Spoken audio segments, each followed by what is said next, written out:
అందరికీ నమస్కారం. ఈరోజు నేను చేయబోయే వంటకం పేరు అందరికీ ఫేవరెట్ డిష్ అదేనండి గుత్తొంకాయ. అదే ఆంధ్ర స్టైల్లో గుత్తొంకాయ ఎలా తయారు చేయాలో దానికి కావాల్సిన పదార్థాలు చూసేయండి. ఇలా నిగనిగలాడే వంకాయలు తీసుకుని 4 ముక్కల కింద కట్ చేసి పెట్టుకోవాలి. ఒక 3 ఆనియన్స్ తీసుకుని చిన్న చిన్న ముక్కల కింద చేసుకోవాలి. కొద్దిగా సాల్ట్, పచ్చిమిర్చి, కారం, పసుపు, జీలకర్ర, ధనియాలు, చెక్క, లవంగం, యాలకులు దాన్ని పేస్ట్ కింద మనం చేసుకుని పక్కన పెట్టుకోవాలి. మనం ఆనియన్స్ని మిక్సీలో వేసుకుని పేస్ట్ కింద చేసుకోవచ్చండి. సో నేను కొంచెం మా నానమ్మ అమ్మమ్మ వాళ్ళ స్టైల్లో చేద్దాం కదని ట్రై చేశాను, కానీ టేస్ట్ మాత్రం బాగుంది. ఎంతైనా పాతకాలం టైప్లో చేస్తే టేస్ట్ చాలా బాగుంటుంది కదండి.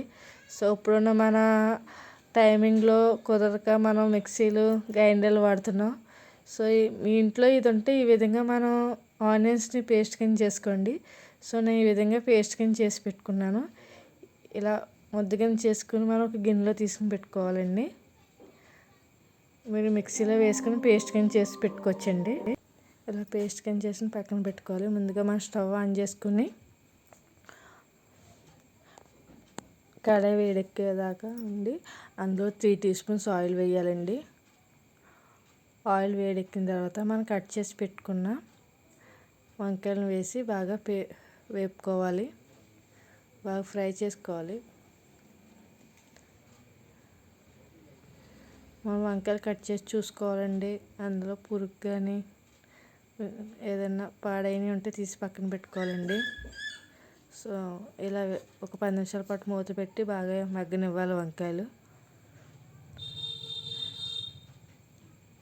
బాగా మగ్గే వరకు మనం ఈ విధంగా కలుపుతూ ఉండాలండి. ఇవి సగం మగ్గినప్పటికీ మనం పేస్ట్ చేసి పెట్టుకున్న ఆనియన్స్ కూడా పేస్ట్ ఇందులో వేసి బాగా రెండు కలిపి బాగా మగ్గనివ్వాలండి. ఆనియన్స్ వేసిన తర్వాత కింద మాడిపోతుందండి. సో అందుకు మనం కలుపుతూ ఉండాలి. ఇలా రెండు కలిపి బాగా మగ్గనివ్వాలి. మనం వంకాయలు సగం మగ్గిన తర్వాత అప్పుడు మనం ఆనియన్స్ పేస్ట్ని వేసుకోవాలి, లేదంటే పచ్చి వాసన వస్తుందండి. సో 2 పచ్చిమిర్చి కట్ చేసి పెట్టుకున్నాం కదండి, అవి కూడా ఇందులో వేసి ఒక 10 నిమిషాల పాటు మూత పెట్టి మగ్గనివ్వాలి. మధ్య మధ్యలో కలుపుతూ ఉండాలండి, లేదంటే మాడిపోతుంది. మనకి వీలైతే నాన్ స్టిక్ ప్యాన్లో వేసుకోవాలండి, ఎందుకంటే నాన్ స్టిక్ ప్యాన్ అయితే తొందరగా మాడిపోదు. దీనికి సరిపడా కారం, సాల్ట్, పసుపు,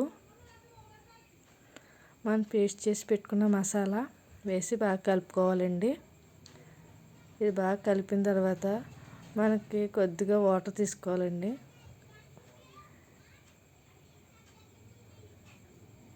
కొద్దిగా వాటర్ వేయాలి. యాక్చువల్గా నేను వాటర్ వేయకపోయినా ఇది ఆల్రెడీ సగం మగ్గిపోయినాయండి. వాటర్ వేయకుండా ఇది సరిపోతుంది, కానీ నేను గ్రేవీ కోసం కొద్దిగా వాటర్ వేసానండి.